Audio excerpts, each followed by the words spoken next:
At this point, you may have noticed that a lot of objections to utilitarianism are really, really, really stupid.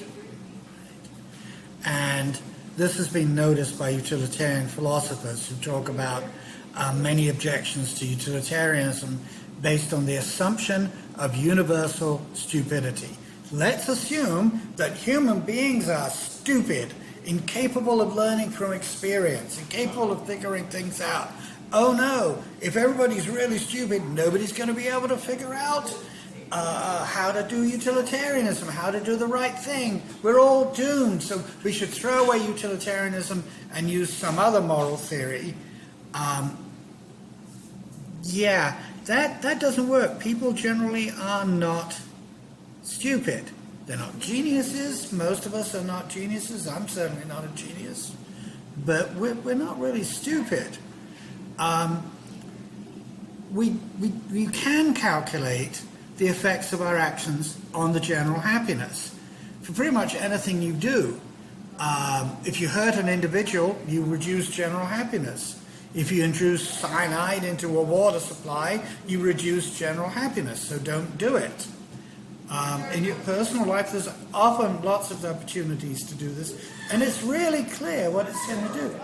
Now, when we talk about public policy and trying to affect the world, it gets a little tricky.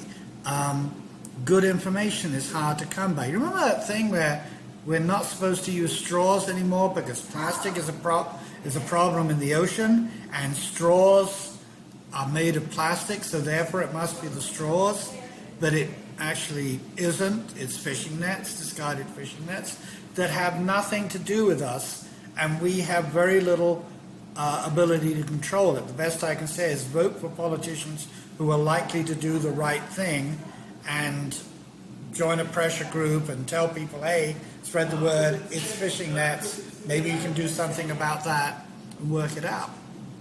Now, when utilitarianism says maximize, it doesn't mean meet some impossible standard where all possible utility is achieved. It's maximize it given the circumstances that we're in. Right?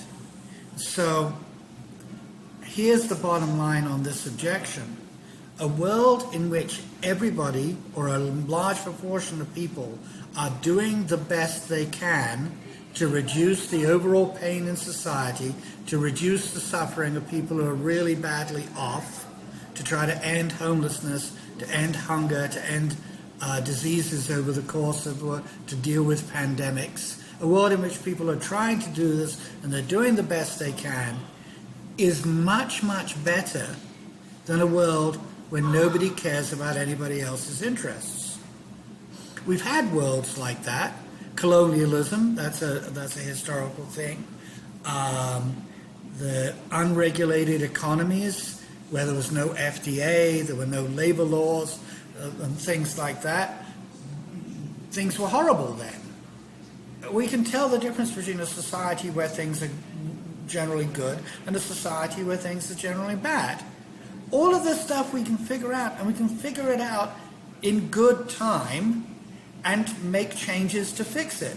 So the not enough time objection is really, really, really stupid.